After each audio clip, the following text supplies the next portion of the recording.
but I need to see, I forgot how I did this last time. Now I had both of them up because I think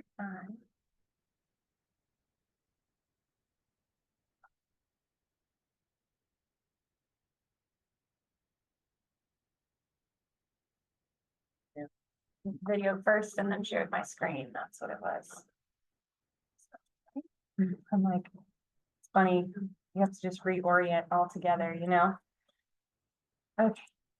Yeah. I'll let this open so I could catch it. Everybody in.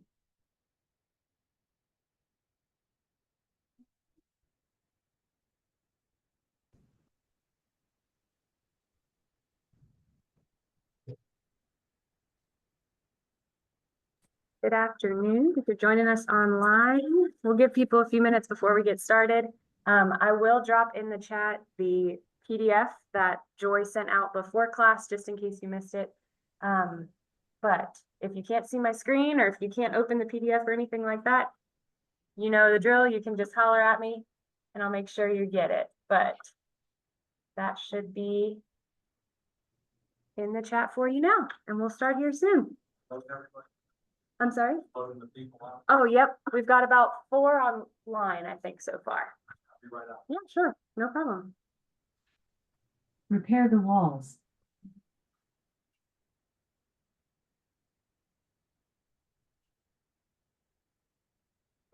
And for our folks online, if you joined us last time, it will be a similar style where we'll do some breakout groups and have a chance to work together. So it's okay if you can't turn your video on, that's fine, totally understand, but just be prepared when we do those exercises to have access to your microphone. That way you can have the collaborative experience. And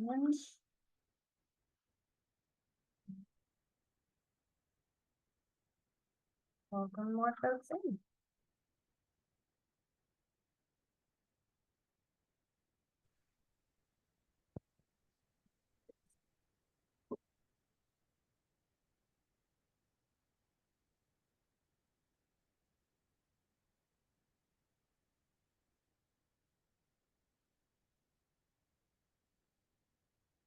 If someone online wouldn't mind just unmuting, saying hello, just to make sure I can hear you, that would be awesome. Hello. Because it's possible that I can't. So I just want to make sure. Hi, this is If anybody Steve. is online, would you mind just unmuting so I can check my audio? Hello. Oh, perfect. Thank you. You're welcome. Much appreciated. I'll bring it up just a little more. All right, and dropping that packet in the chat once again. Just in case you didn't receive it in your email, there was a copy in your email from earlier today as well, but the packet is in the chat box on Zoom, just to make sure you have access. And as I said before, we will be doing some breakout groups and exercises, so be prepared to turn off your microphone if you can. Otherwise, don't worry about your camera, but in order to get the most out of today's session, we will do some breakout groups. So we'll give folks another minute or two to jump in, and then we will get started.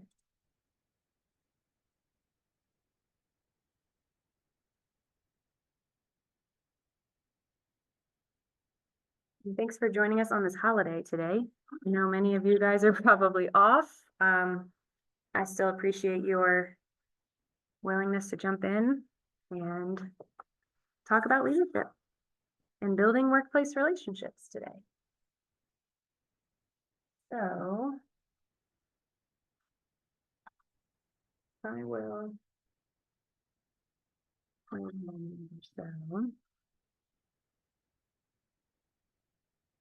we will jump right in. So just to give you all the information, this course is brought to you by the Small Business Center for Blue Ridge Community College. One of 58 small business centers across the state, Blue Ridge Community College's Small Business Center provides free services for entrepreneurs, small business owners, and nonprofit executives and boards. Free seminars, workshops, webinars, and conferences provide training to our small businesses and nonprofit community on a variety of topics for businesses at any stage. One-on-one business counseling aims to provide focused expertise by pairing clients with subject matter experts in their business's area of need. This can include CPAs, attorneys, marketing and branding experts, and financial planning strategists, among many others. So click this link to learn more. I will drop the link in the chat. I think this is the right link for you.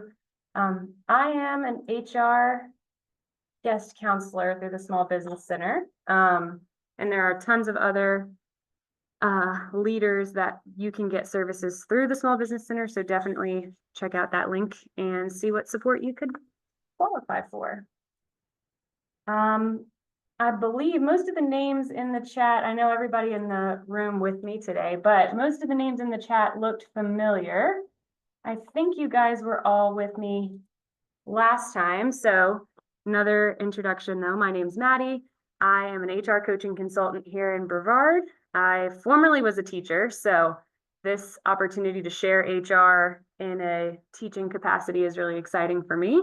Outside of work, I'm a mom, and I also feel like I'm an adopted mom because I have a sweet au pair who lives with us. She's from Columbia, and she actually takes classes with the community college as well. And so this is just such a unique blended opportunity for me to be with you this afternoon. I know we did introductions last time. Is there anybody online that's new that did not do an introduction last time? We'd love to hear your name, the business or the industry that you're in, and the leadership capacity that you have. The names all looked familiar, so you might have all been here before. I believe so. Joy, I know you're new. Do you want to give an introduction? This is Joy.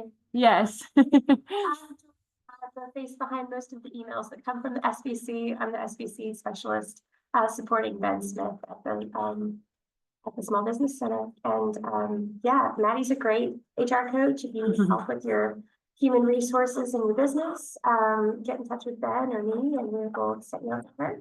And is there something you need to know about me? If you want, no, whatever you want to share. To learn a little bit more about leadership. I was excited to see this class come along and thought I'd take it. Perfect. Yeah. Awesome. Well, let's recap. I know we had an ice day since the last time we got together and we missed a class and we shuffled around. So, you know, I know it's been a while, but last time we talked about the power of self and team awareness. So just unmute, shout at me, whatever is the easiest way. I'd be curious for the folks who've come before. What were some of those key takeaways? What's been marinating since last class? Has anything stuck out for you?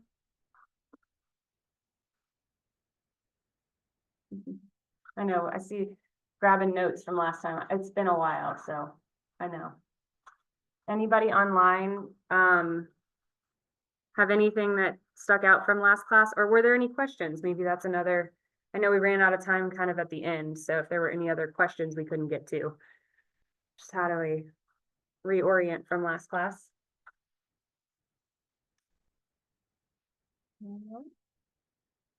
Okay.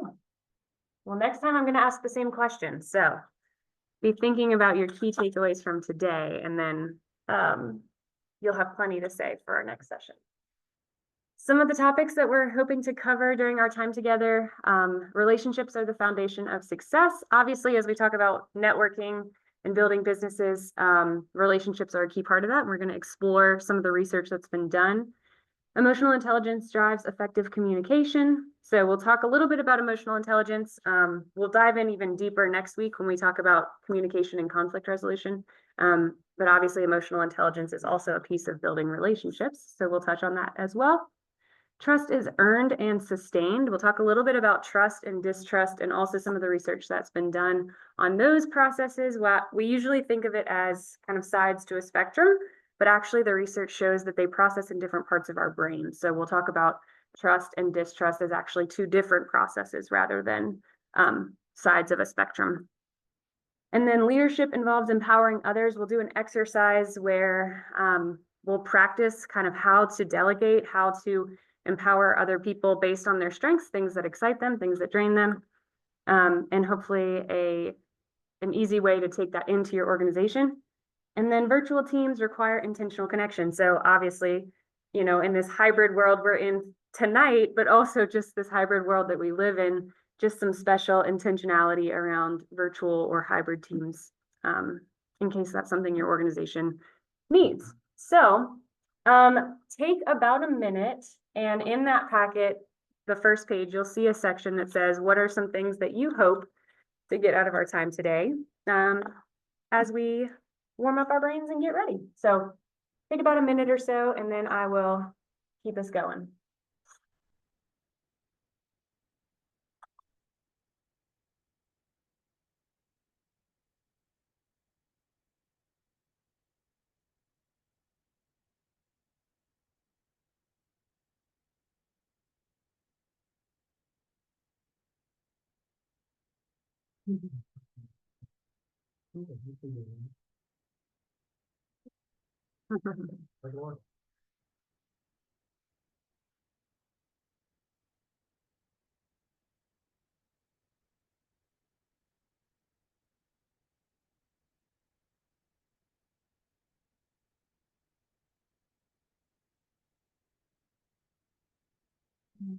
Just kind of wrapping that one up. It's a quick setting a goal or something for today. Does anyone want to share kind of why what you're hoping to get out of class today? Anything we haven't already mentioned?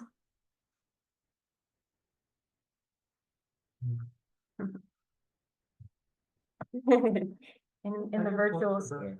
The best way to figure out somebody else, without Yeah, giving them the Enneagram. right, without making them sit down and take a whole assessment. Yes, so in case you couldn't hear online, what we heard was the best way, you know, something to get out of today would be figuring out how to understand somebody better without giving them a whole personality assessment, right? Yes, absolutely. And that's definitely, we'll dive into that even deeper on the communication and conflict resolution. So next week, because most of the time we need to know that when we're in conflict. So that's going to be an important part to the conflict piece that's coming. But yes, I think we'll also uncover some of that today too. The best way to establish trust. Yes, That's trust. the best way to. Yeah, that's great. We've got a whole segment on trust, so I'm glad to hear that's a priority.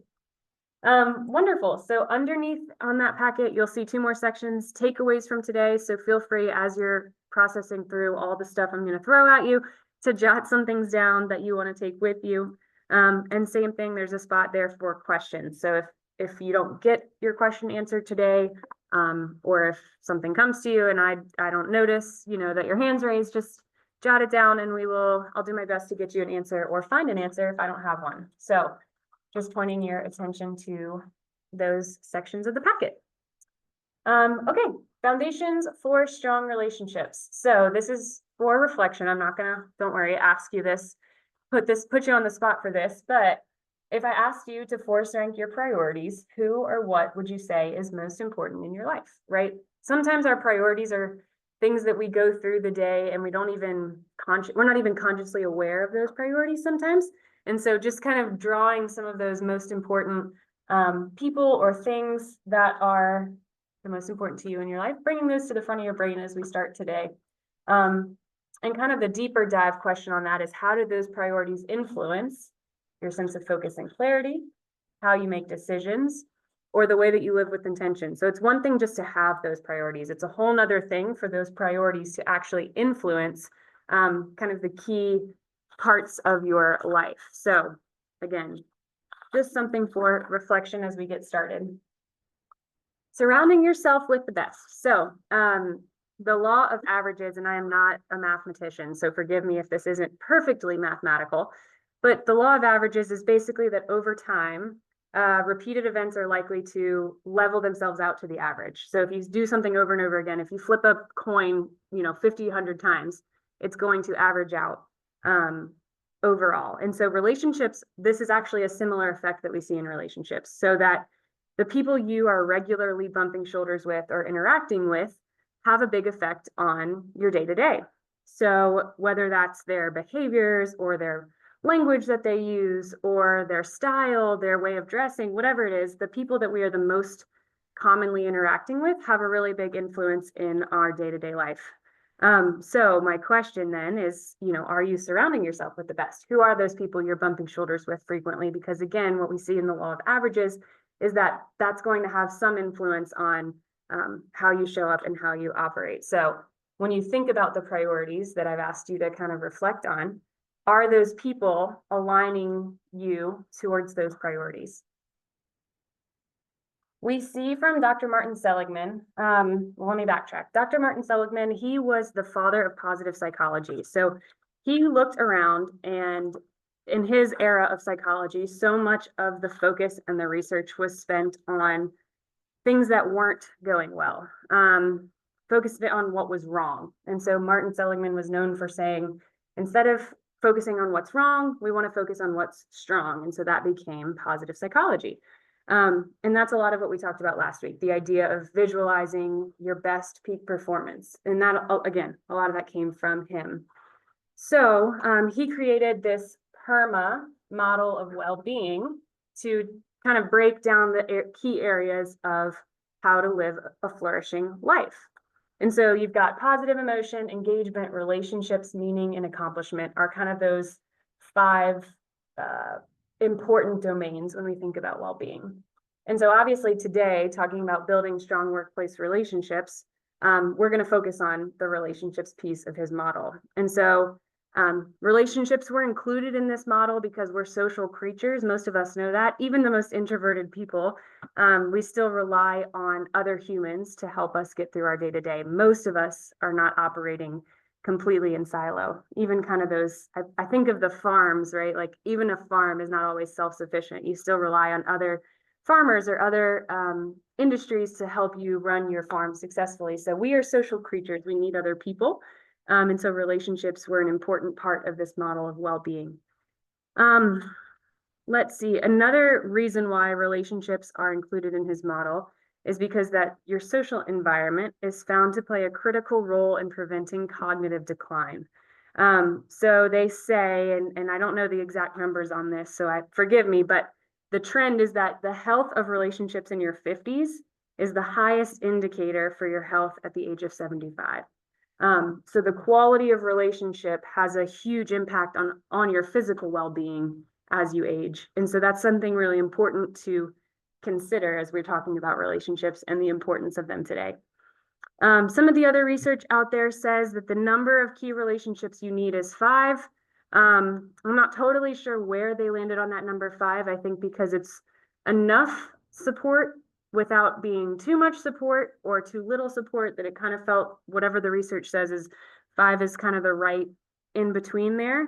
And these are not just 5 people that you see. These are people that you could call in the middle of the night, people that you can rely on, you can count on. They're people that are going to hold you accountable to things. They're going to have the hard conversations with you. So these aren't just your 5 people that make life so easy and fun. These are people that know you really well, and are calling out kind of the best parts of you.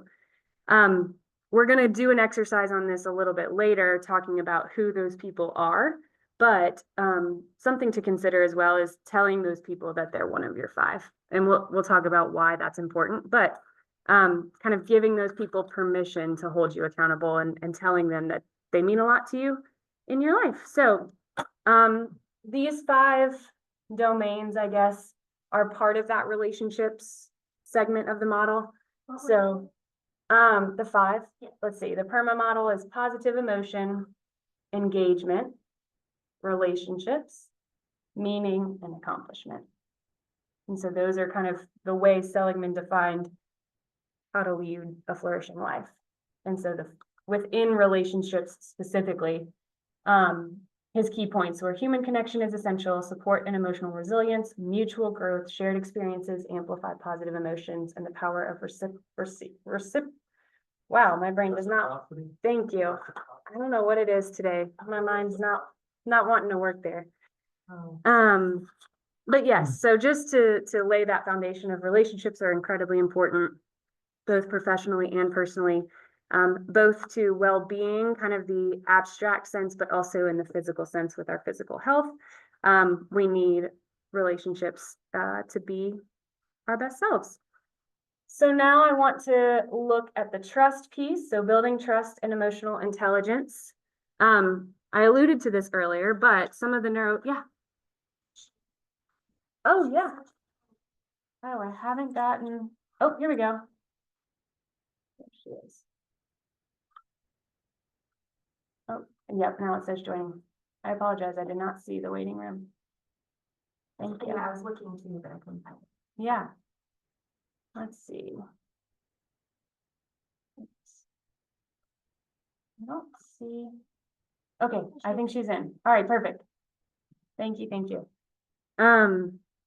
Okay, so going to trust, as I mentioned before, at least I always thought of trust and distrust as kind of opposite sides of the same coin.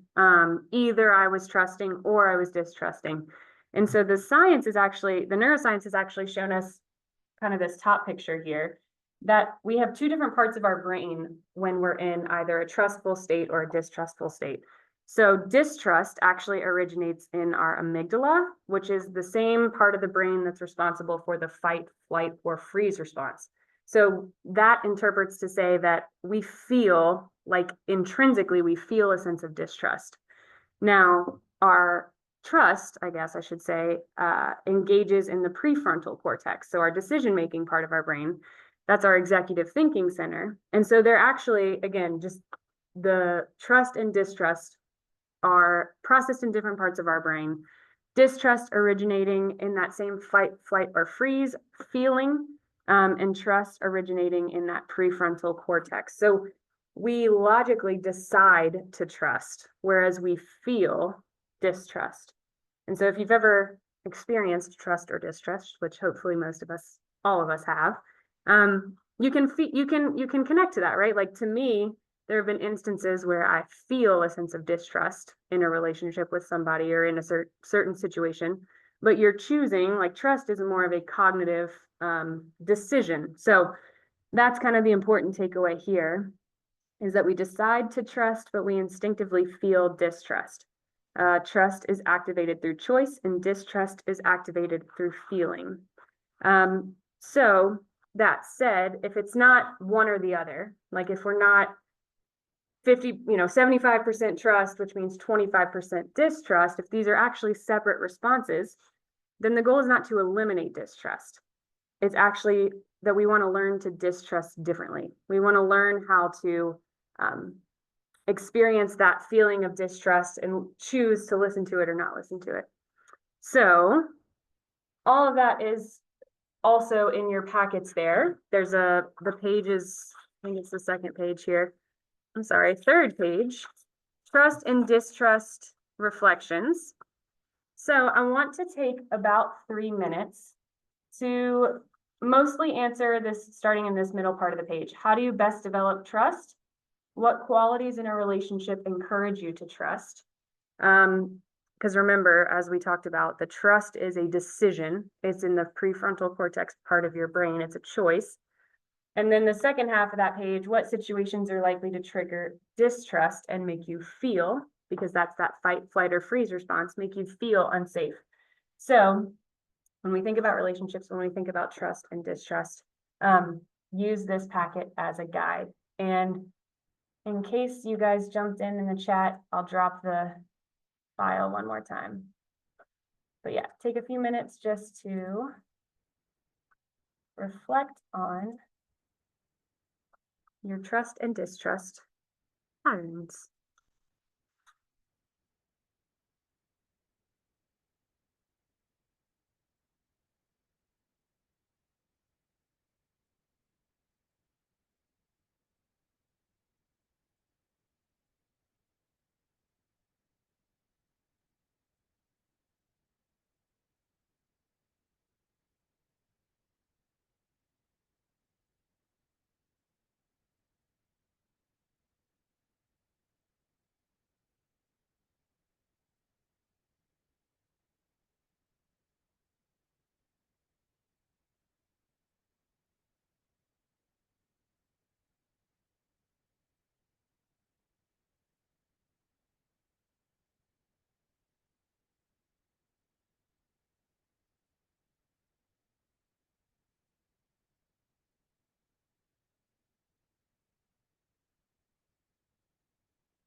We're about halfway through our 3 minutes, so if you haven't bumped down to distrust yet, maybe start thinking about that piece.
Avoid the loud blaring sound at the end of this timer.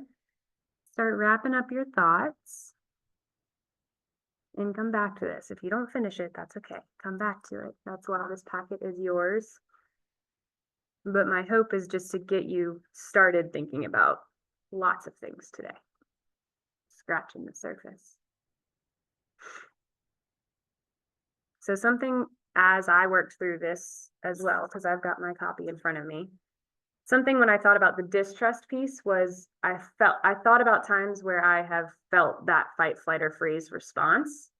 And that used that almost as my indicator for when I was in a distrustful situation. So kind of working backwards, like sometimes it's easier to think about how our bodies responded with that fight, flight, or freeze, and then identify some of the situations that might be causing that. And then trust again being like the more cognitive choice, thinking through when you've had that moment, do I want to engage in trust and reflecting that way? So let's see. So if you want to go deeper down the rabbit hole with trust, a colleague of mine, his name is Joseph Myers, wrote a book, it's up there at the top, called Trust Me. Let's see if I can hide this or move this. There we go.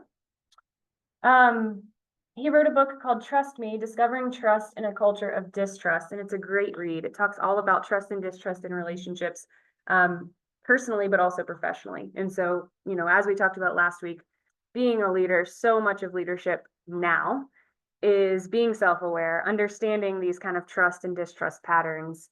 And so his book does a great job of articulating the depths of trust and distrust.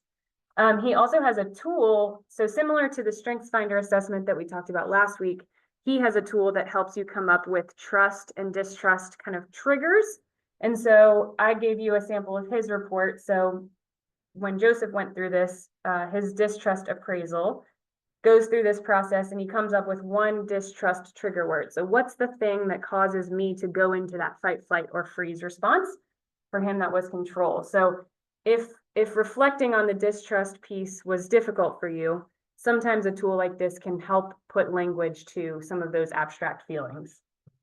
So, So this is an example of a report. So his own process of distrust is triggered by a lack of control, I guess is maybe the better way to think of it.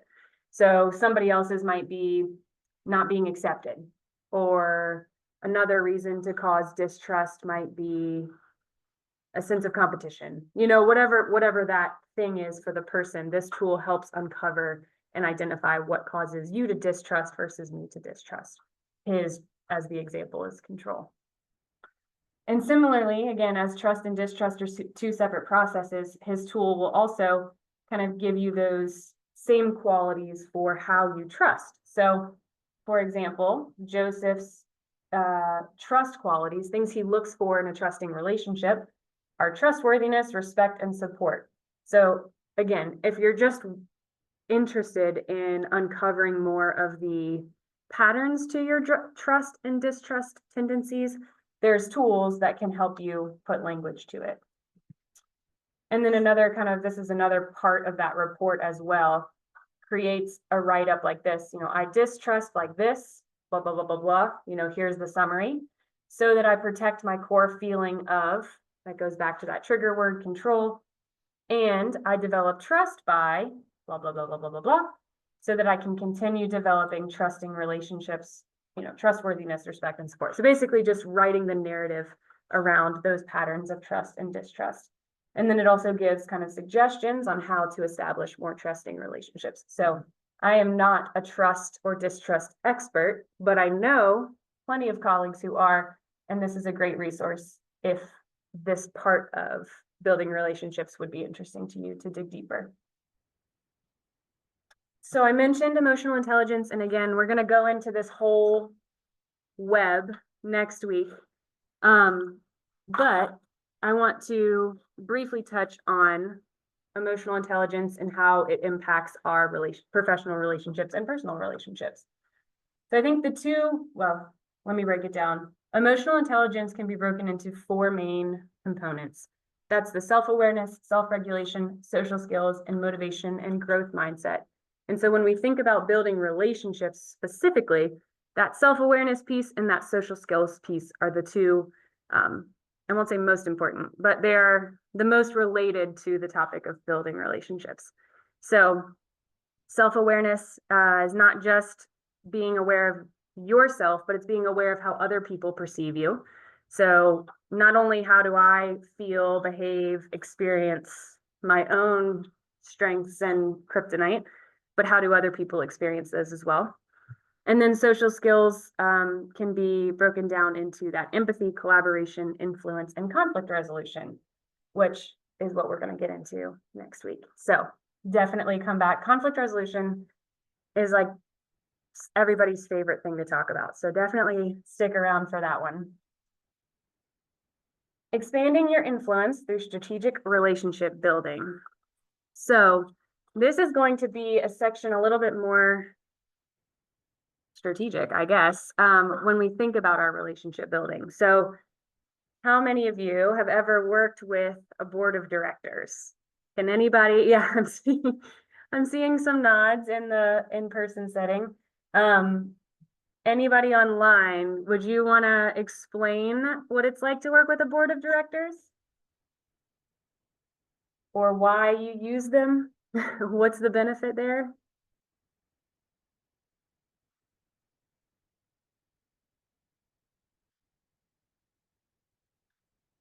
I see a chat. Let's see. Shane, yes, we'd love to hear you say something. What was your experience working with a board of directors? What is a board of directors? Can you hear me? Yes.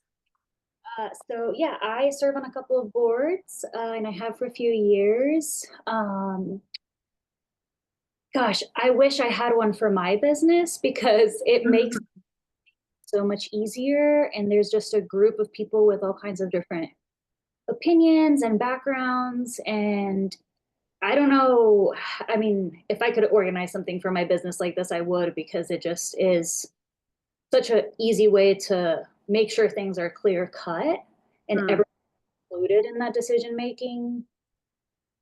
Yeah, absolutely. And I think you said something in the very beginning too, where you said it's a group of people with different experience, or you alluded to that, like that these are people who have come from very different backgrounds that are coming together to solve or to support a business or a nonprofit. So yes, Yeah.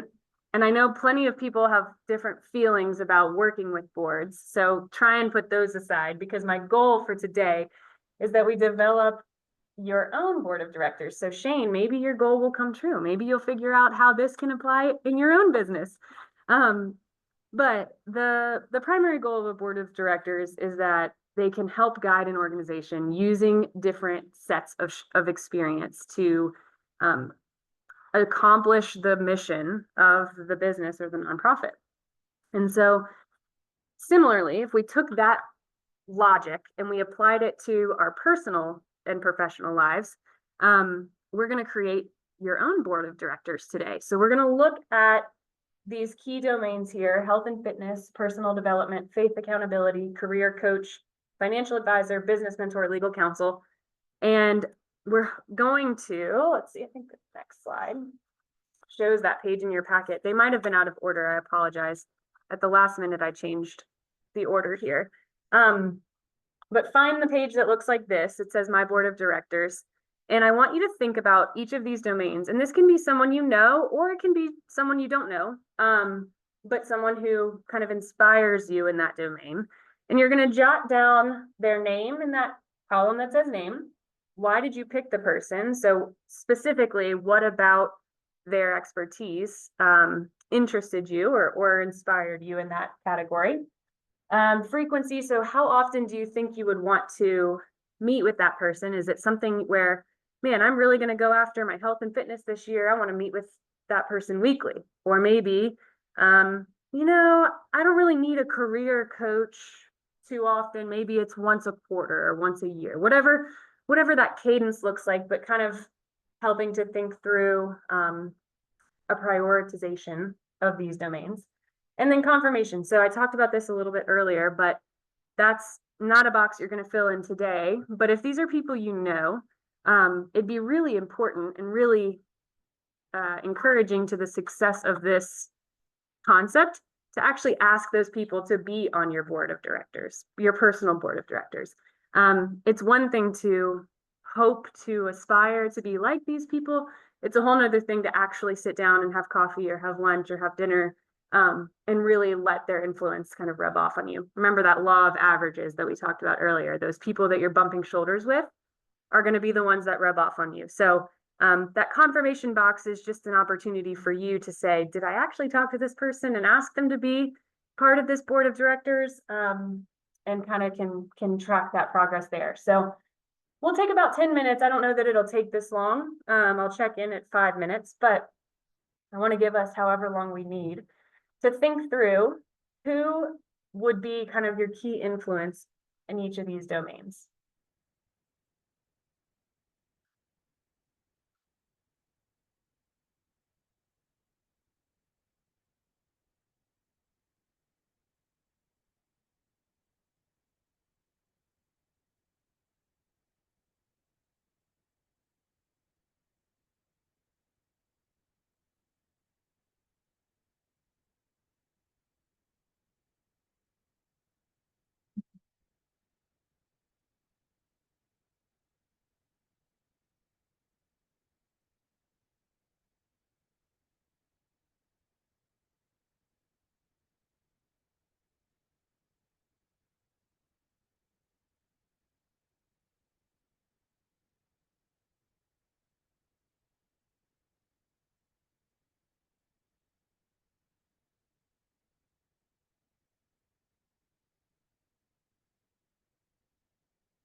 Oh, sure. Yeah, go ahead. Oh, I get it. I can't, I'm useless without my glasses. Yes, no, you're fine.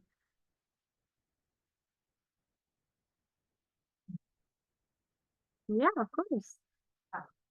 Oh, yeah, go ahead.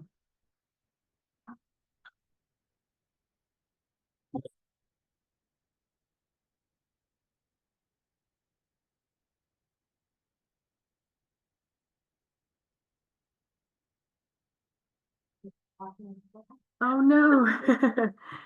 Oh, my goodness.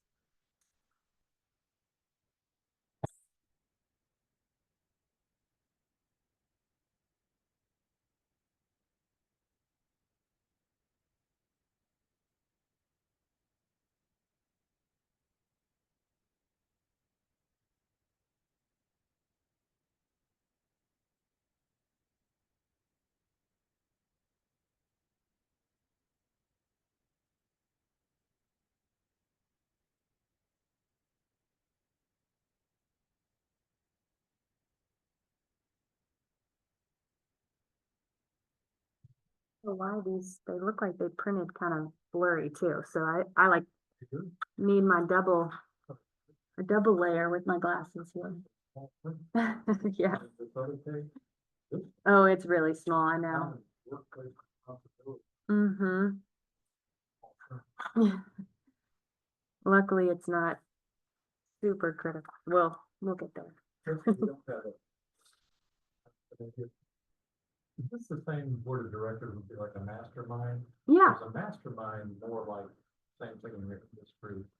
Mastermind is like the accountability partner for, mm-hmm, where they can you help each other right. figure stuff out. The masterminds I've been a part of, typically, it's similar industry, like at least in my experience. Yeah. So I don't necessarily get the financial background from somebody in a mastermind because we're all coaches and consultants or something. Like typically, but I'm sure they're all run differently. The masterminds I've been, it's more similar than it is different. Yeah, like construction. Mm-hmm, Mastermind, if you're right, North Dakota, right. if you do different things in construction, you come together, Mm-hmm, you know. yeah, yeah. I mean, competition can be one thing. And I'm not gonna tell him this because Mm, they might, you know what I mean? yeah, yeah. So, So similar concept, yeah. Mostly the idea being we need to learn from people who are excelling and focusing in different areas. So yes, like, well, if you don't have one of these people, right, that's an indicator too. like health and fitness, Mm-hmm, helps if you have a running partner or a Right. workout partner, that's accountability, mm-hmm, or just do it yourself. right, right. So it's, I mean, I guess if you don't have anybody for these things. mm-hmm, yeah. And so then that's something in and of itself, right? That's like, okay, which one am I gonna try and find first? Even if, so if you're online, by the way, we do have about 4 minutes, but we're talking about is if you don't have one, like for example, I was just filling in the one about financial advisor. I had to really think about that one. You know, some of the other ones were easier for me to fill in than this one. And so what that tells me is, okay, that's probably the one I need to focus on next. I need to be intentional about finding somebody to have those kind of financial advising type conversations with, because the other ones for me were easy to fill in, that one wasn't. And so that's what Yeah. that tells me, is Well, that, you're young. well, yeah, But you know, seriously though, yeah, we all should be thinking about that. yeah, I have one because I'm old. yeah. But it's just, yeah, that the absence of one also just tells you a good next step. For an attorney, like a deal. Right. Right. If you have a business, you have to have an attorney, an insurance person. all that. Mm-hmm. Mm-hmm. Anyway, carry on. Oh, no, it's good. You know, and for that one, I put as needed, right? Like the cadence might not be as frequent as maybe a fitness conversation or a professional development or Right. personal development conversation. Financial advisor, once every 6 months, check, Mm-hmm. they're running their money. Right, Why do you pick this person? Trust. right. Yes, absolutely. Trust. Are they giving me good advice? Yes. So those are all things to think through. If they don't know their job, tell them this is your job, be my personal. Yeah, right, exactly. That confirmation tab. And it doesn't have to be formal relationships, right? Like it doesn't, I think it would be great to go out and hire a financial advisor. I'm more so saying who is making financial decisions that you admire or respect or appreciate that you could learn from, even if it's informal. So like, Right. that it doesn't have to just be, okay, I think everyone should go out and hire legal counsel, but just thinking through the lens of who is doing these things well that I could learn from, maybe formally or informally. So, yeah, we've got about a minute and a half, about 2 minutes. And we will move on.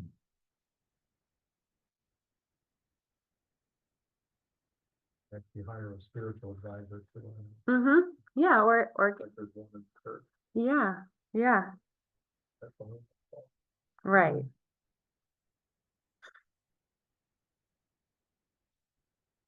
So in the room, we're wrapping up online. Start kind of tying a bow on this one. And we will move right along. And let's see. Oh.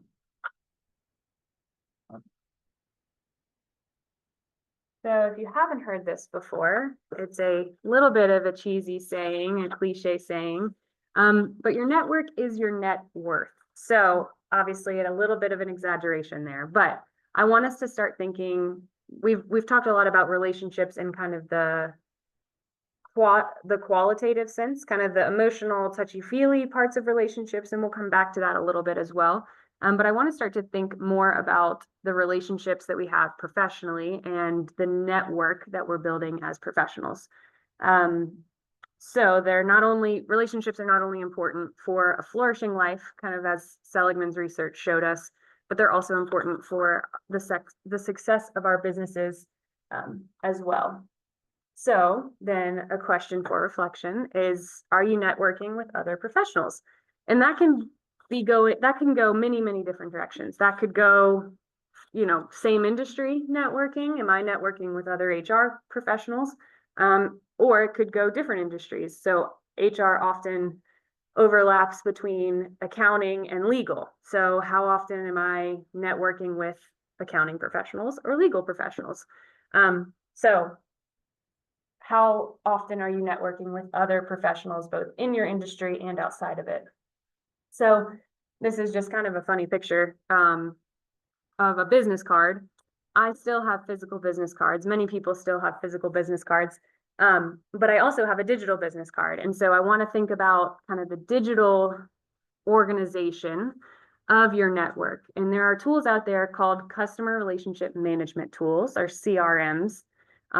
Many businesses use these for their clients to organize their contact list, basically, of their clients. But I actually use this for organizing my network and my relationships as well. So if you haven't used a CRM tool before, they can do lots of different things. They can, like I said, help you organize your contacts, kind of keep everybody in one place.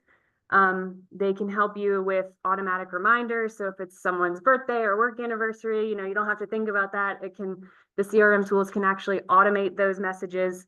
You can kind of take notes. Okay, I met, Joe Schmo at this event. It helps you remember and organize your network that way. It allows for grouping usually. So it helped me a lot. It's helped me a lot as I've grown my network to say, okay, I met these people from this conference, or I met these people at this conference, or they're from this campus or that campus, but kind of the grouping and organization of your contacts. If you're working alongside someone with a project, CRM tools can also help you kind of with the goal setting and the project sharing and lots of other things. But here's some examples of those CRM type online software tools. So LinkedIn, if you haven't heard of LinkedIn, it is like a professional social media. There's a feed, people post articles and blog posts and things, but it's a great place to go and network professionally, especially outside of our area. So if you're ever looking to network kind of at the national or state level, it really would broaden horizons. Google Contacts is another one. HubSpot is one that I use personally. HubSpot's similar to Number 6 Pipedrive. and number 11, Salesforce. So that's a more traditional customer organization tool, but you can also use it to manage your network. Airtable is another one. There's, I mean, many on here. Blink, number 12 there. And these are all links to the ones that I've used before, and I'll send the slides out after class. But Blink, number 12, is that digital business card that I was saying to you. So if you don't have your physical business card on you, or someone doesn't want to keep it, or, I've gotten so many business cards and I don't know what to do with them.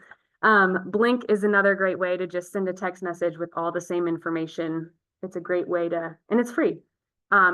Share your contact information as you meet other professionals. And then Alignable is another one I want to point out. It's similar to LinkedIn, that it's kind of a social media style platform, except it is for more local connections. And so I've met a lot of great professionals in our area through Alignable, LinkedIn being a little bit bigger network there. So lots and lots of online networking, relationship management tools out there. These are just a few, and a few that I've used specifically. So are there any other tools like this that I missed that you guys have used that you want to share? Feel free to drop them in the chat or just shout them out, but would be happy to collect more on this list and send it out after class. These are groups, professional networking groups. So that's the software, kind of the online back office type stuff. This is the more relational, in-person type of networking that is available to us.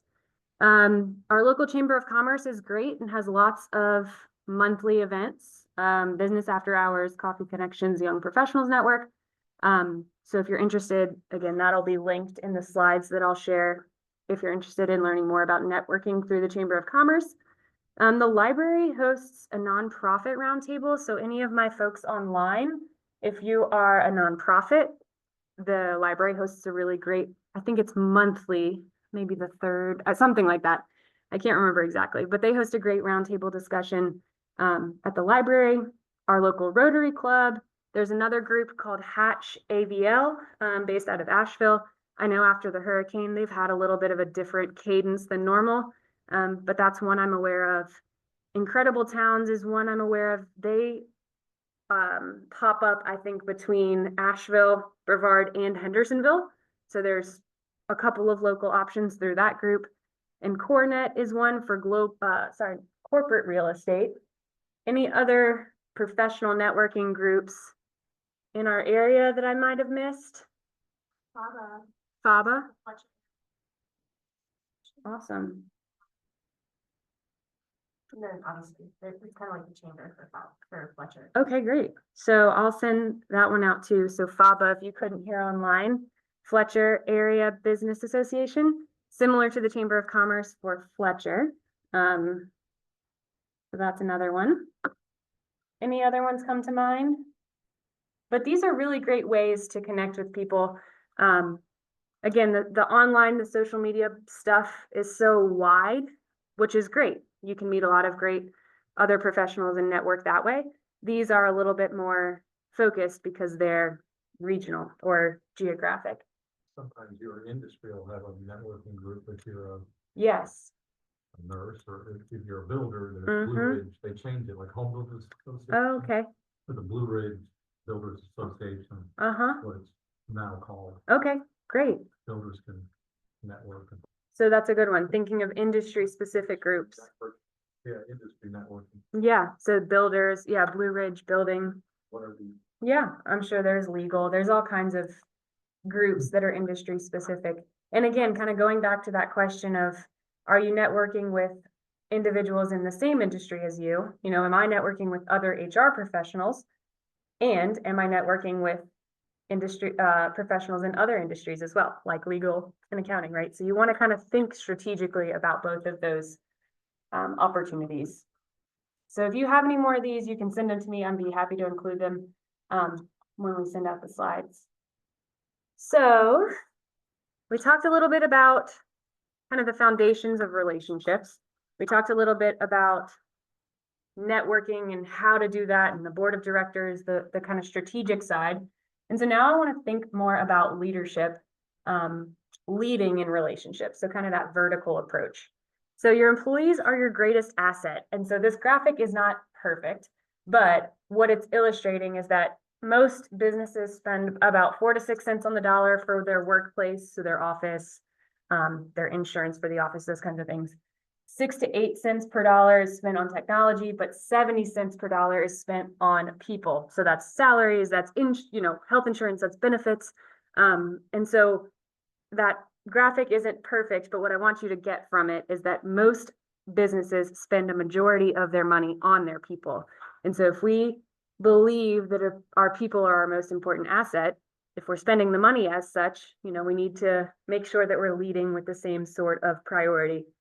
So despite this, I think this is always so interesting to me. Work is actually the 5th leading cause of death, the workplace stress. So it's interesting, right, that our #1 asset is our people, and simultaneously work is the thing that's causing a lot of death and stress in people's lives. So obviously that's my heart as an HR coaching consultant, is to kind of realign that balance.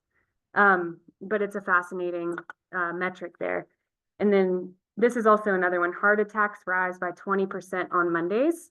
So I used to, when I was in teaching, called it the Sunday scaries. Like Sunday was always a really scary day to prepare for that Monday work day. And so this is just to indicate kind of the relationship that we have with work. And so as a leader, knowing that your employees are your greatest asset can change the way that you lead. So the key to people-centric leadership is to know who you are and know who you're not. So that's why the first class was so important, kind of getting that clear picture of what you look like at your best and getting to know the people on your team and how they're operating at their best, is kind of the key to that people-centric leadership. Yes. And this is important when it comes to trust too. People will trust you. People are more likely to choose to trust you. Remember, trust lives in that prefrontal cortex. People are more likely to choose to trust you if you are willing to say, these are the things I'm strong in, these are the things I'm not so strong in. And so that's another piece of building trust, especially in leadership. So building a people-centric culture, there's many things that make a people-centric culture. I'm going to focus on three for today. Understanding the uniqueness of others. So again, being self-aware is one piece, but in leadership, you also have to understand the uniqueness of the people on your team.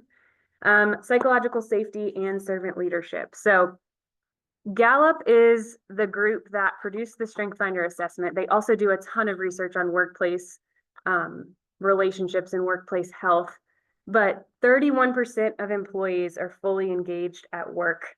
Only 31% are fully engaged. So that's pretty low, all things considered. And so when you're thinking about a people-centric culture, we want to keep in mind that only 30% of our workforce is actually engaged in what they're doing. 59% is categorized as what's called quiet quitting. I don't know if you've heard those terms before, but those are the people who are mentally, they've quit. They might physically be showing up to the job, but they have checked out completely and they're just getting by.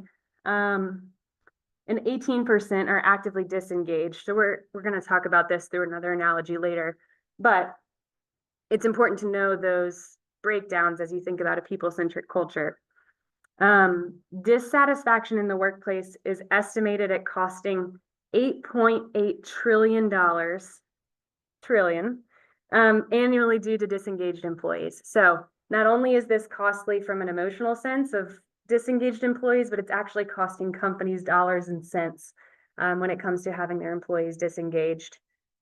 On the flip side, companies that have happier employees see up to 66% lower turnover rates. So as you would expect, if employees are happier, they're less likely to leave, they're not costing the company as much money, and they are contributing to that people-centric culture. So I want to break down each one of these. The key to a people-centric culture, understanding the uniqueness of others.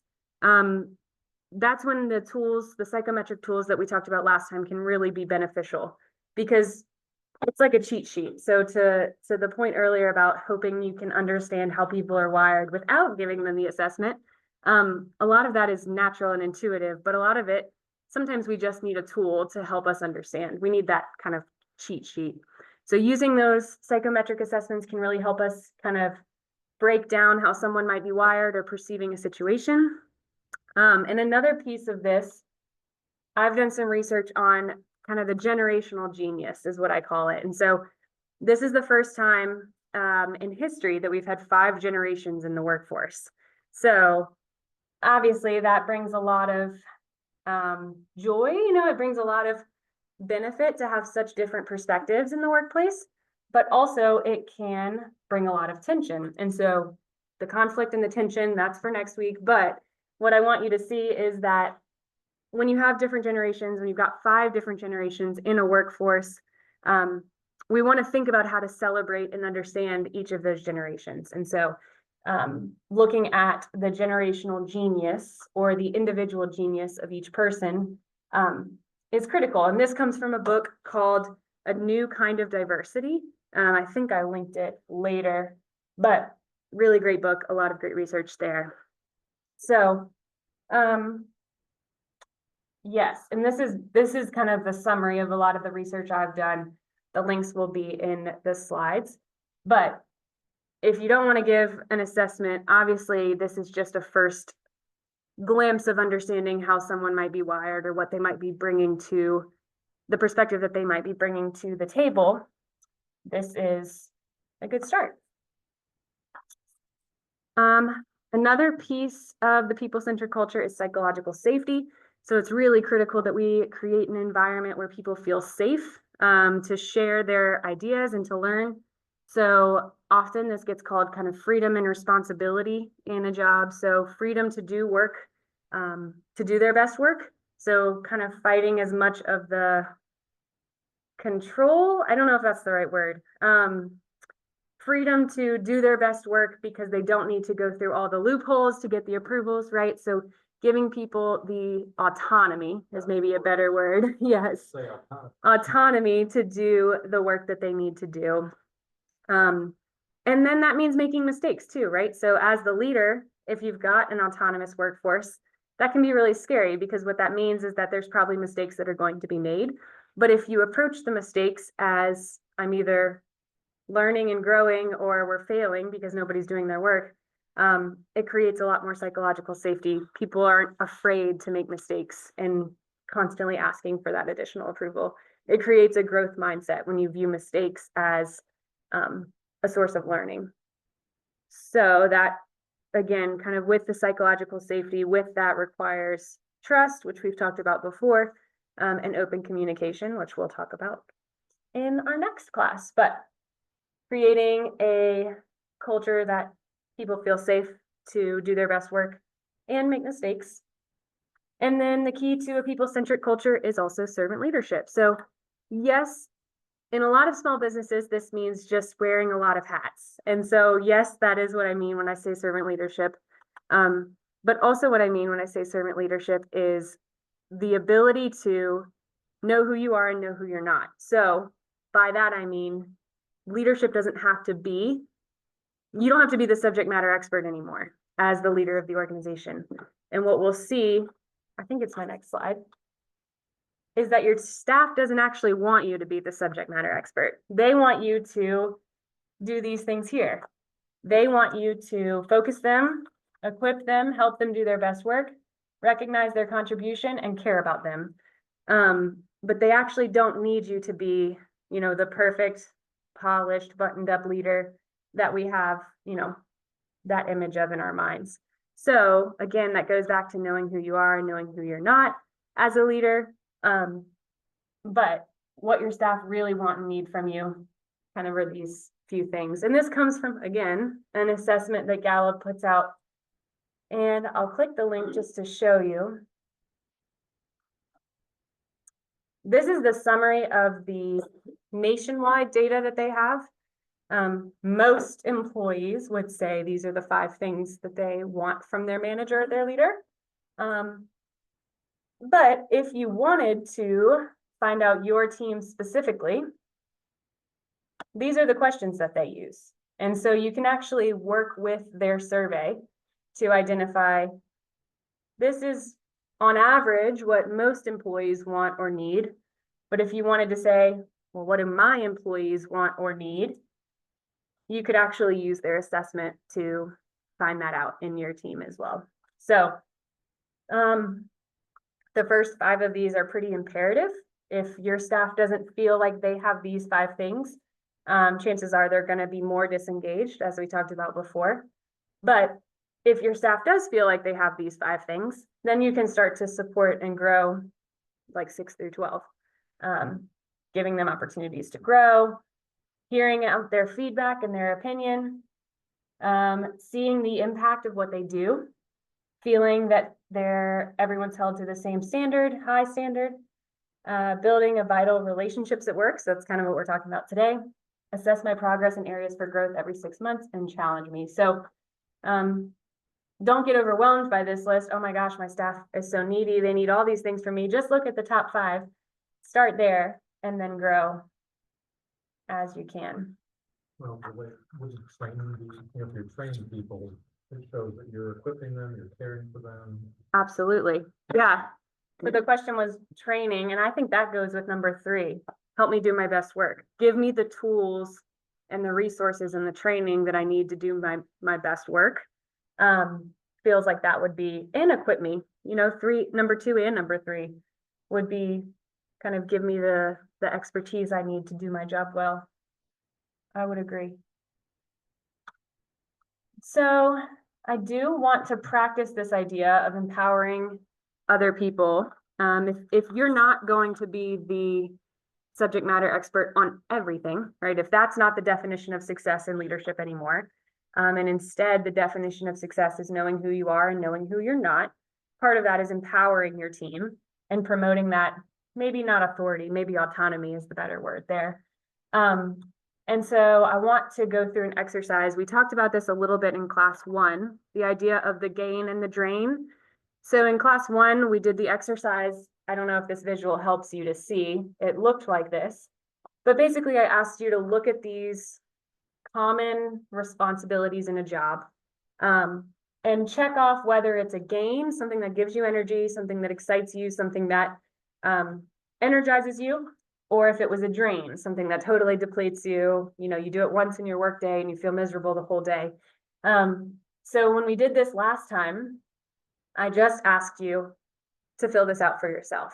Now today we're going to kind of go a little bit deeper, and we're going to think about where you say where you say drain, somebody else might say gain. And so we're going to think about distributing work based on those gain and drains. So in your packet, and I know it's small, I'm sorry, I had to fit it on one piece of paper. Typically I do these as cards and I hand them out to you, but in your packet, it looks like this. It says common workplace responsibilities. First thing I want you to do, don't get too far ahead of me, is just circle gain or drain for each one of those responsibilities. So for example, the first one is project management, gives you a little description just in case you're not familiar with project management. Is this something that energizes you? Then you'd circle gain. Is this something that totally depletes you? You'd circle drain. So take a few minutes, run through this page, circle gain or drain, and then we'll come back for what I think is the more fun part.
about a minute and a half. We have about a minute and a half left, so just kind of gut reaction. Does this energize you or does it exhaust you?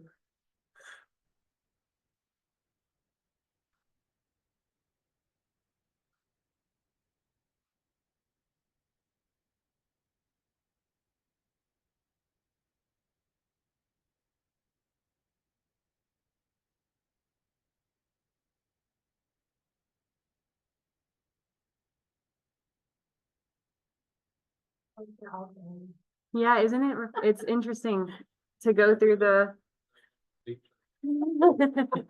Yes, He needs a couple of good things and then. I know, right?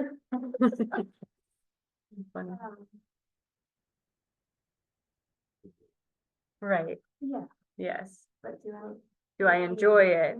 Yeah, is a different question. And well, I'll get into that in a second, but 30 seconds or so, and then we'll move to step 2 of this process.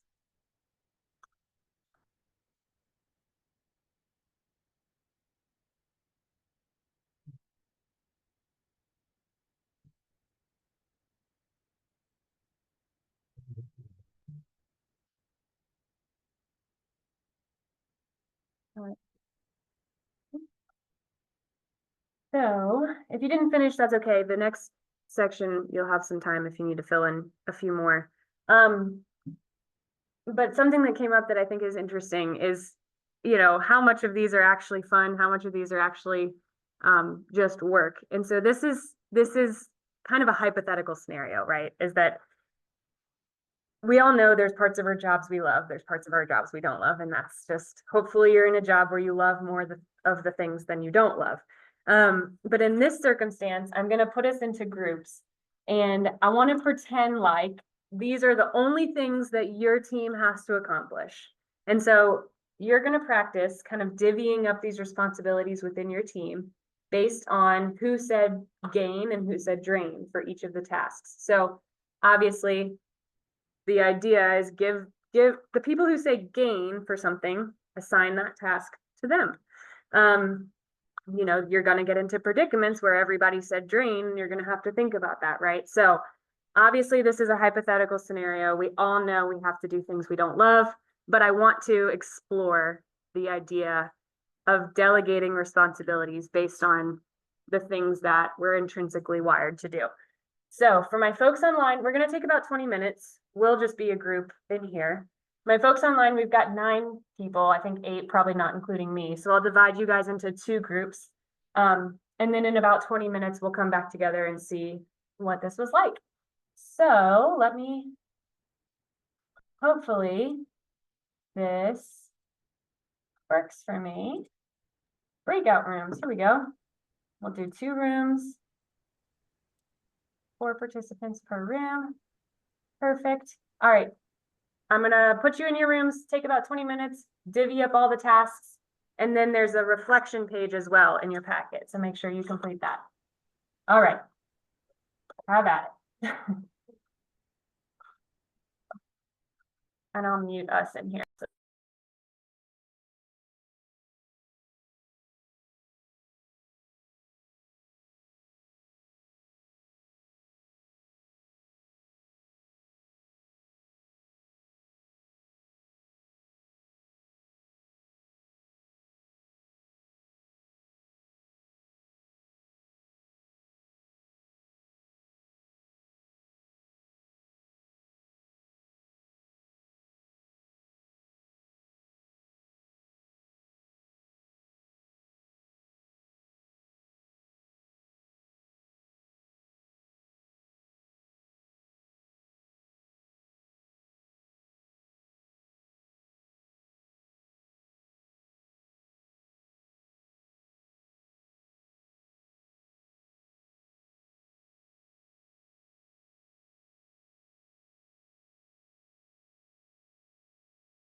autonomy to decide what it is. It brings me. All right. You have to do it. Let's You see. have to do it, depending on your job. role. Hey, everybody, just 1 second, sorry to interrupt. We've got about 8 minutes left, so just remember you're divvying up those responsibilities, and then also if you have time, filling in that strengths worksheet, the leveraging strengths kind of reflection page. So just keep moving. We're about halfway through. It's so cool that you can do that broadcast voice thing. Yeah. So they don't helpful. do it- So nobody in our group is doing social media management. Yeah, we said outsource. Oh. We gotta hire somebody for that. Someone can some content and they will manage where it goes and who Mhm. sees it. Exactly, yes. Task delegation. I feel like that's a drain for me, but I also, again, I feel like this is a mom thing. like, Uh-huh. I can do this. Right, right. I I said, just don't wanna Especially have kids. force, yeah, Mhm. I don't You're doing wanna the force dish- anyone to do things. You're but- doing Yes, the dishes. yes. Yeah, That's yeah. your the job. dishes have to get done, the laundry has to get, so take your pick. Yeah, Yeah. yeah, we have this 15-minute cleanup, I'm like, That's what we do. are you doing the thing? Are you doing Mhm. the thing? That's what we do, a Yeah. 15 minute at the end of the day. We put on music and we dance our way through it, but. Wow. Our Yes, classes are not chores. motivated by money. That's so, yeah, you're like, wait, hold on. I can't figure out what motivates them to do things, That's so aside from funny. just yelling too much. Yeah. But there's a training in that, like, here's $10, you put $1 for a giveaway, you know, there's Mhm. a training about money Yeah. for kids, but I mean, that's another story. Yeah. And they're just not quite. They don't get grasp it How yet, exciting that is to have money Actually, yet. money doesn't exist, we have cards and. debit cards. Right. That's true, yeah, yeah. they are Well, really- and to them, they have what they need, like, they don't have to have money yet, so I feel like the need for that to be an Yeah. incentive hasn't kicked in until you get older. How old are they? Yeah. They're not that. Mine are under yours two, are little. yeah, mine are like, Mine are 6 Yeah. and 8. yeah, Okay. yeah, a little bit older. No, I take that, they're 8 and 10, holy mackerel, I just said the wrong numbers, 8 and 10. That's so My funny, 10-year-old's starting to like want to buy things, yeah, yeah, but he still just thinks that we should buy it for him. of course, yeah, it just shows up magically. It's magic. So I ten. said gain for that one, Oh, so sure. I'm happy to Oh, take yes. it. I like that, I You like, could do it, but. well, because that's this to me, this is how I delegate, is I'm like, okay, what excites you, what excites you, how do we divide and conquer, you know? So I like to do that.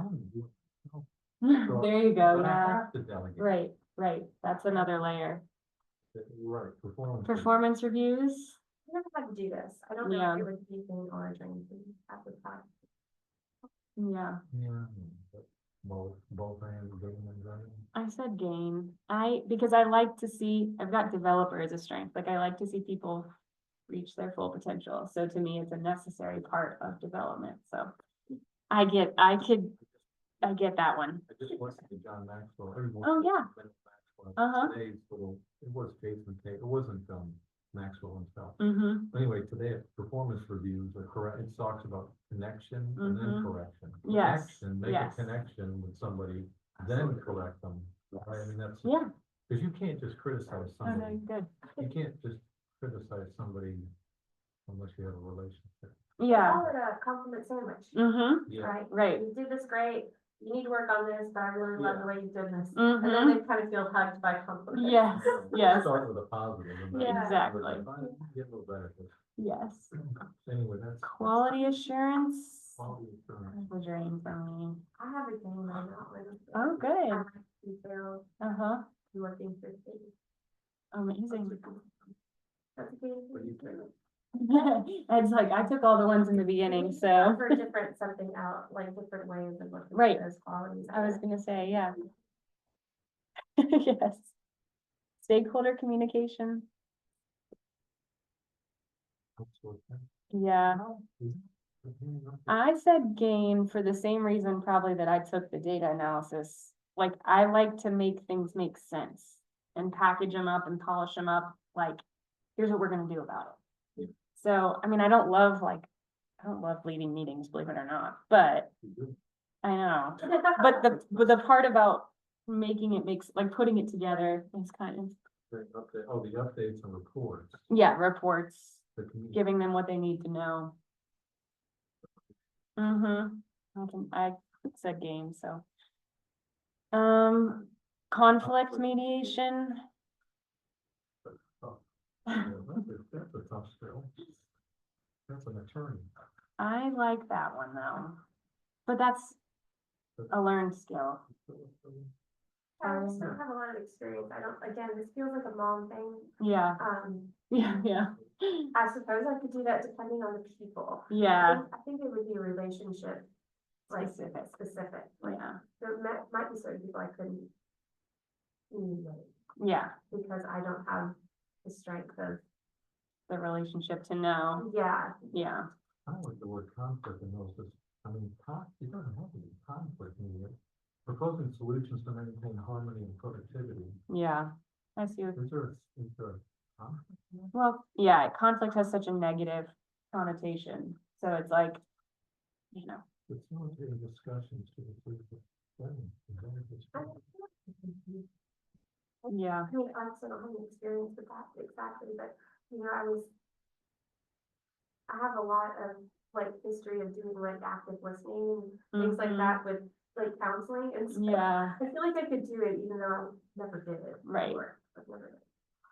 I said gain. Oh, she's a gainer. I, because You're like, I can do that. I like, well, it's funny, the opposite for you though, like I can mediate when I don't know the group party. Hmm. Because it's easier for me to detach, like from the emotion of it, I can just facilitate and let them come to agreement versus like having my own opinion on like who might be right or this person's being annoying or, you know, like You don't have any skin in the game. You it's, just- yeah, you it's can easier observe. for me. Yeah. Yeah, but, and I feel like I'm more productive because I can get them to like a resolution because I don't have any skin in the game. Like there's nothing, I'm not sitting on any incentive on either side, so I don't care what agreement we come to, so long as we come to agreement. Yeah, I feel like you did though. well, when I was internal in HR, like I do this now, external, and it's fine. I sleep well, you know, I don't worry about it.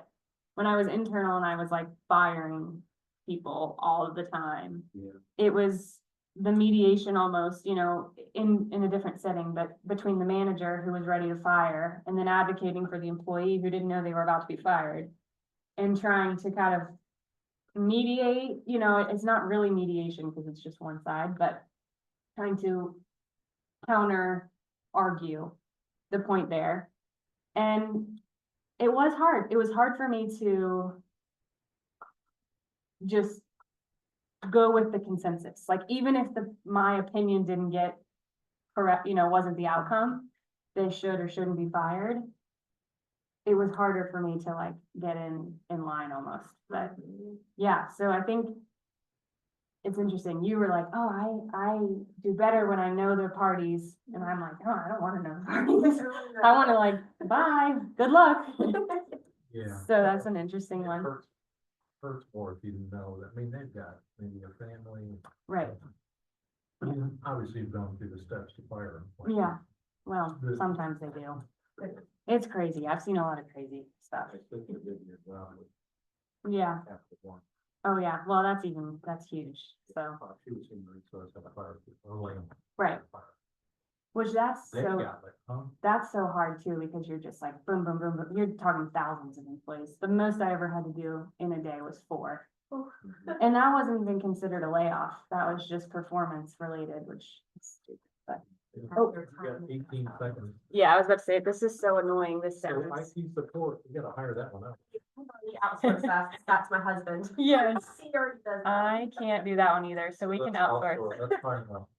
That's a skill that pays. All right, guys, so our in-person group, we just finished doing the responsibilities. We didn't get to the leveraging strengths worksheet. We don't know that. So, I'm gonna give us about 5 more minutes to do the leveraging strengths worksheet, and then we will group back up. If you finish before the 5 minutes, feel free to jump back into our main meeting room. But I will give you about 5 more minutes to go to that leveraging strengths sheet. Hopefully they can hear me. I think. This is the first time I've done this exercise. Anyway, Yeah. the timing of it, yeah. So it's good to know. Okay. So we said outsource IT, right? Okay, great. And that's perfect. Social media, IT, tech stuff. Maybe we could find one person to do all those things. And what did we pick for project management? Ed, did you Me. like that one? Yeah. Yeah. Perfect, okay. All right, yeah. All right, so how easy or difficult was it to divvy up all of the responsibilities? What do we think? I think with three, it's pretty good. I think if you only have two people, it'd be a lot harder. Yeah, yeah, because it's like one or the other. Yeah. It's like a little bit more. So kind of the triangulation made it easier. That's good. Yeah, I thought it was. I was interesting just to see like, there were very few situations where one person said game. Like, it was not so obvious every time. Yeah. Where, who should take that responsibility. Okay, yeah, where did your team have overlap? Where were there gaps? Well, we know we're gonna outsource social media and IT. I think those are the only ones that we all said drain. Did any of us? I don't think we all said gain on any of them. We didn't. Yeah, so we always had, People have training and onboarding. yeah. Interesting. They overlap, thinking. Yeah, there were a couple overlap. Mm-hmm, And even I think you and I, there were a few we both like. yeah,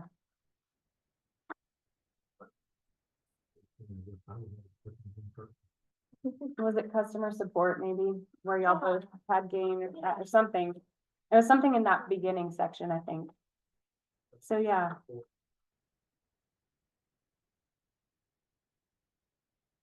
Interesting that, With mediation, both had that, too. mm, Maddie and Joy, both had conflict Mm. mediation. yeah, thing. yeah. It's interesting to me that two of them, we all said drain, but for none of them, we all said gain. Like, it was easier to find consensus on the drain side than it was on the gain side, which was interesting. But that means you would have a good team if you wouldn't Yeah, have everybody wanting to do the same thing. yeah, And that's, I mean, the bottom line, if it drains everybody, you outsource it. Yeah. If you don't have the skill set. right, right. But if everybody's good at the same thing, then you'll probably have a lot more gaps. Mm-hmm. Something like that. Yeah, it's like the catch-22, yeah, Yeah. and then if you hire someone to fill just those gaps, they're probably gonna struggle where the rest of the team is thriving, so it's something. That's a challenge I see with a lot of teams of like, okay, so we all have these strengths, so we need to hire someone who has those strengths, and it's like, what? You know, yes, but with strategy, like, you don't wanna just do that blindly, you Yeah. just, you wanna make sure that you're bridging those gaps and not just filling them. Okay, the ones that you were assigned, how do you feel about the ones you were assigned? I like those are pretty good ones for me. Yeah, I'm happy. I would enjoy that job. Yeah, yeah, If those were the only tasks. Right. Especially, right, but if those were my main tasks. yes. I feel the same way. And then what did you learn as a manager? How can you guide? Just the key is you have to know your strengths. Yeah. That's a very, you didn't assign it. I mean, that's a whole big deal to read the book and, you know what I mean, right? We did it as a job, at the YMCA made us do it. Yeah. Okay, wait, I That's lost all. my, That's a personal thing to do, um, pay for the, you know, but. all right, about one more minute, guys, and then we will kind of come back for our whole group discussion. One more minute.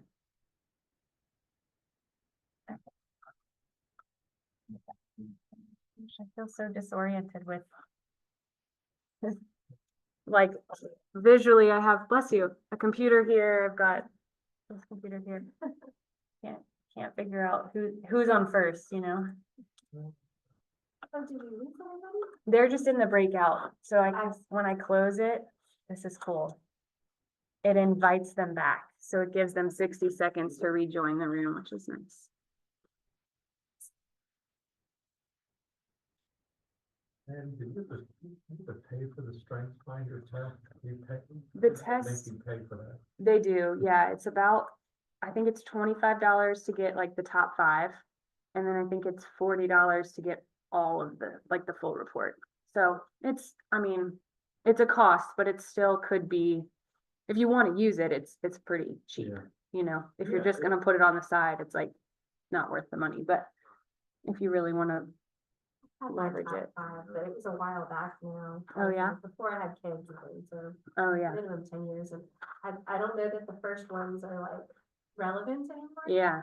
They usually say after like major life experience to retake it, or after 5 years. So like whatever comes first. So it looks like we've got everybody rejoining us here. Perfect. All right. So, all right, well, this will be group discussion, so my folks online, feel free to just unmute and chime in and share your thoughts. How'd it go? What was easy? What was difficult? What do we think about the exercise?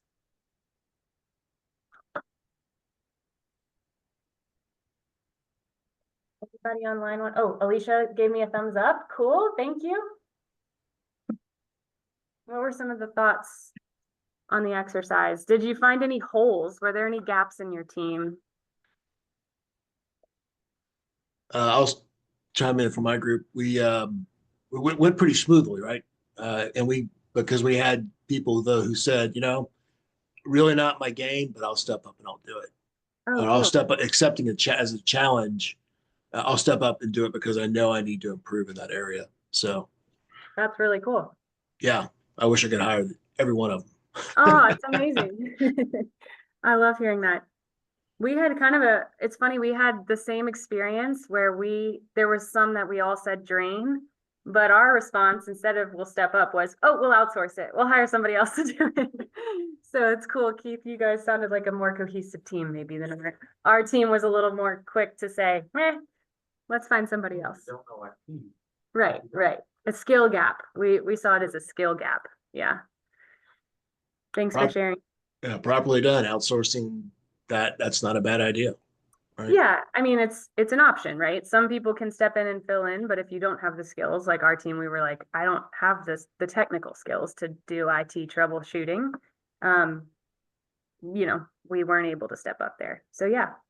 Where was anyone's team oversaturated? Like, did everybody say gain for some of the tasks?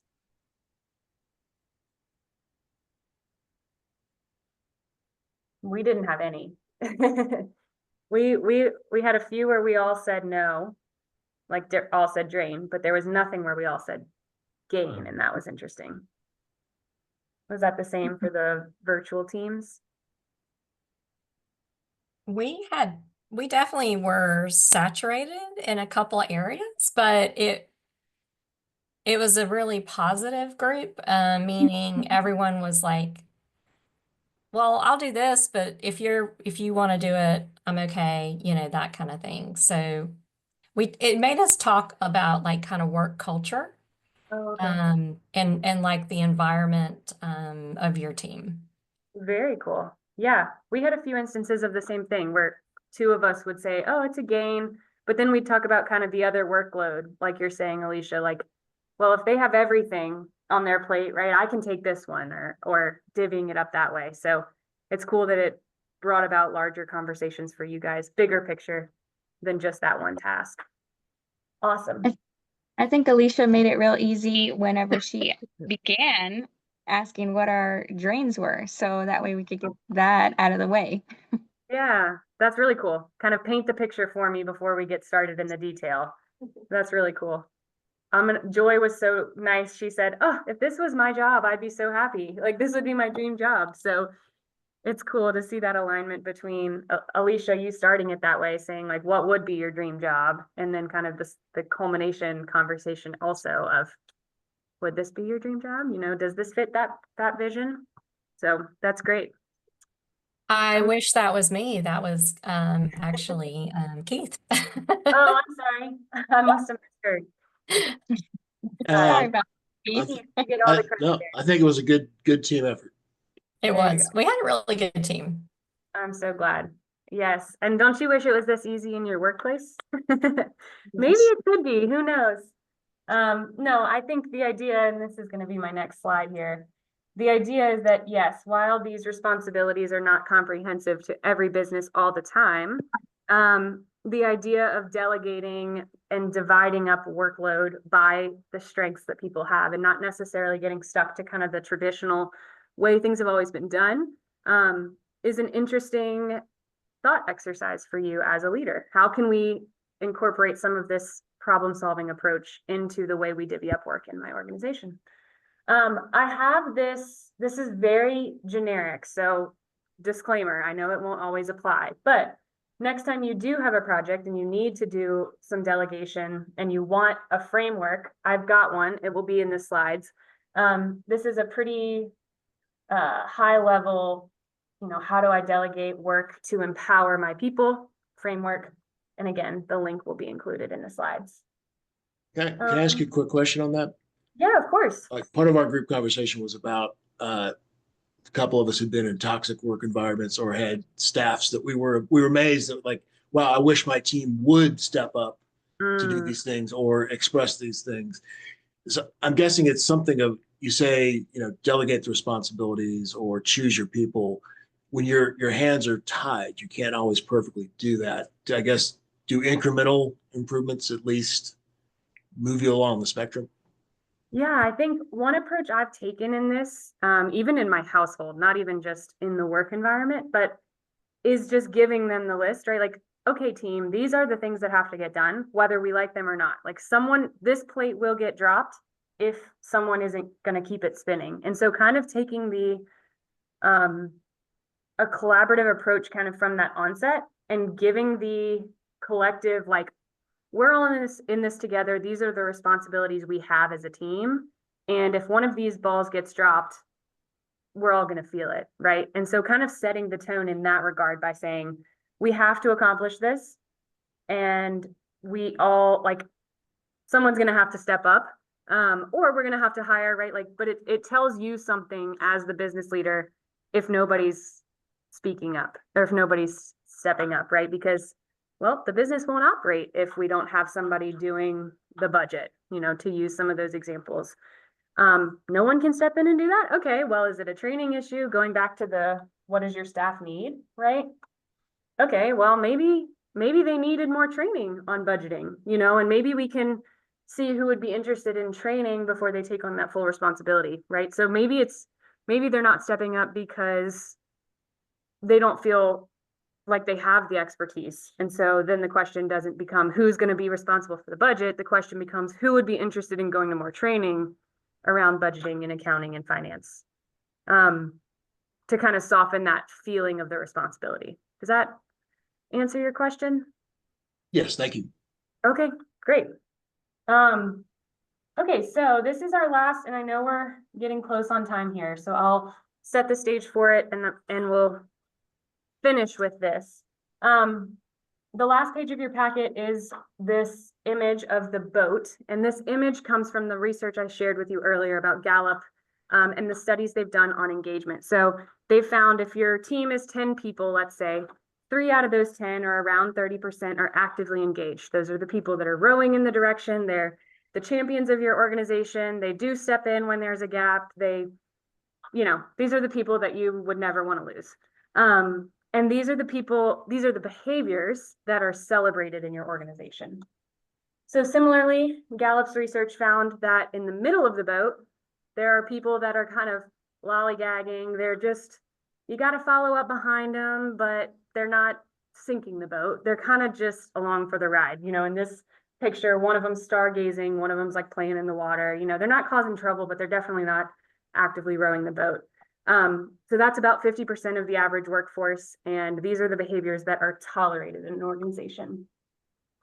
Lastly, we call these the toxic twins, just because the idea is that about 2 out of 10 people in an organization, so around 20%, are actively disengaged. They're actively spreading that disengagement. They're kind of bringing people into their toxicity. They're drilling a hole in the boat. And so these are the behaviors that are toxic to your organization, and you really need to kind of get these out as soon as possible. So I'm going to come back to the actual exercise, but the idea of this is that I want you to think about management and leadership as a coach, like think about a professional sports team, let's say, and the coaching mentality versus just the management I only talk to you when something's wrong mentality. We want to think about becoming coaches as leaders. So when leaders learn to coach, employees learn to lead.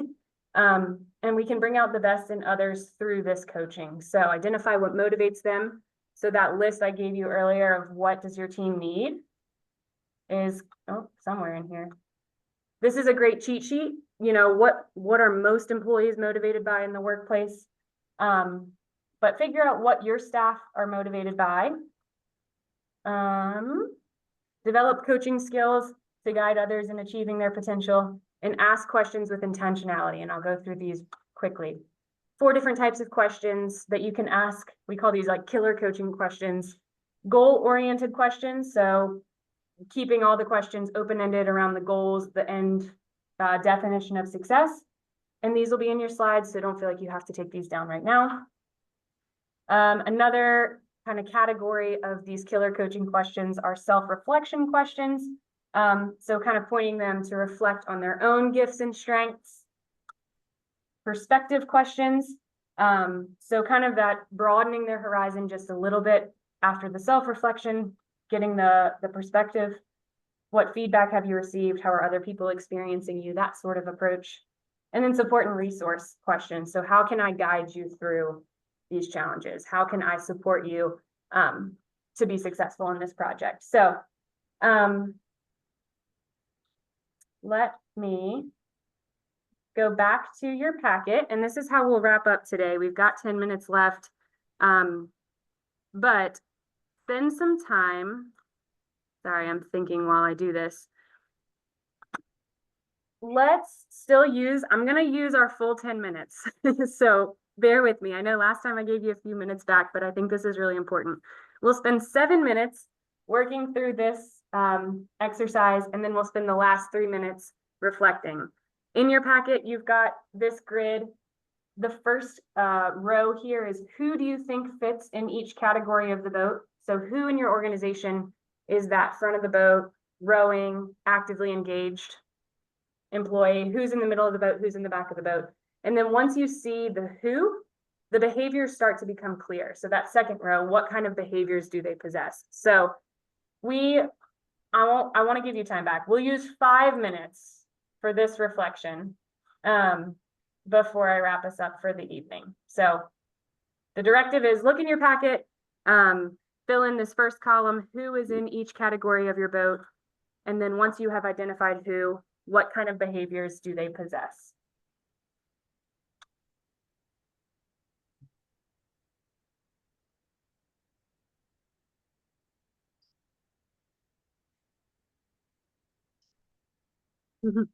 Just in your like working relationships. So like it's hard. You're all 3 maybe on a given day. We're all like, we're in the front of those. There is, yeah, you gotta be. Yes, that's good. But I do have a question about the Sure. questions that you were talking about. Yeah.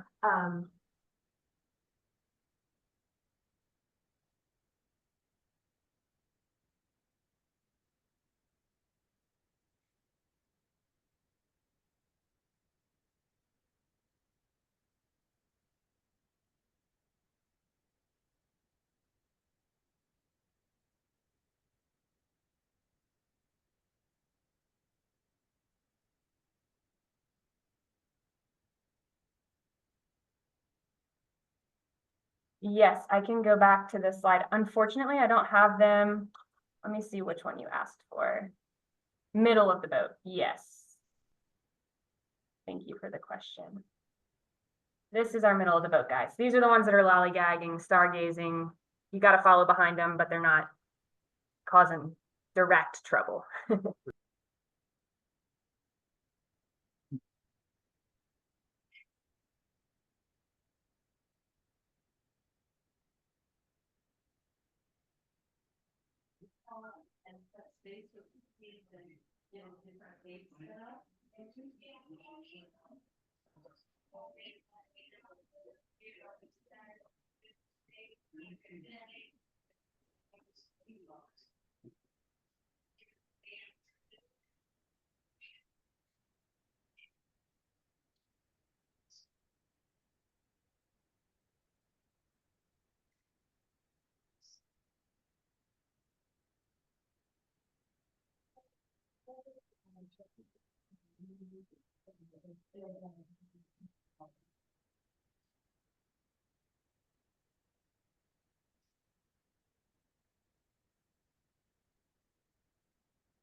by the end of this week, you'll reach out to Steve and put a call into the bank.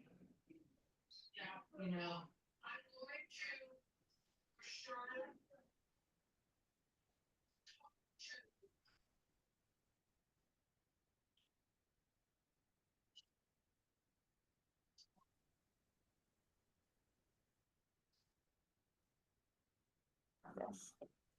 So we've got, I told you I'd give you some time back and I want to honor my commitment. So if you didn't finish this, don't fret.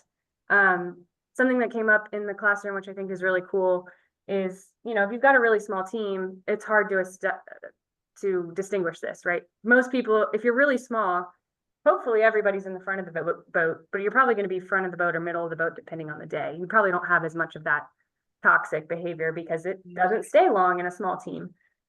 So this might be easier for some than others. And that's okay. But we walked through these questions, and again, the specific questions will be in your packet. A little bit of homework would be to think about relationships that you have where you're influential in the relationship. So whether that's a direct employee who reports to you, or whether that's a kid or a friend in the neighborhood or whatever the relationship is, just think about a relationship where you have some influence and think about how you could pivot your approach from the manager who only shows up when something's wrong or there's a deadline or something, you know, demanded by corporate, to more of a coach in those relationships, and take one step toward that coaching mentality. And I'll ask you about it next week. So there's nothing to fill out, but just a charge for next week. Are there any takeaways or questions from today before we wrap up?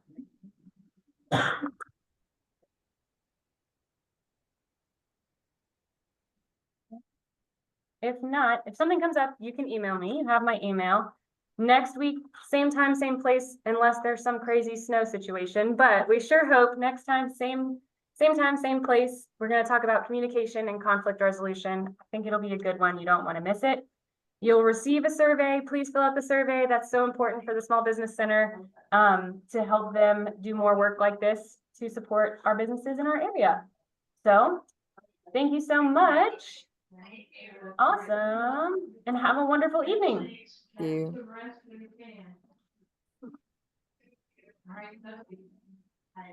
Now we're at least in gallery mode here.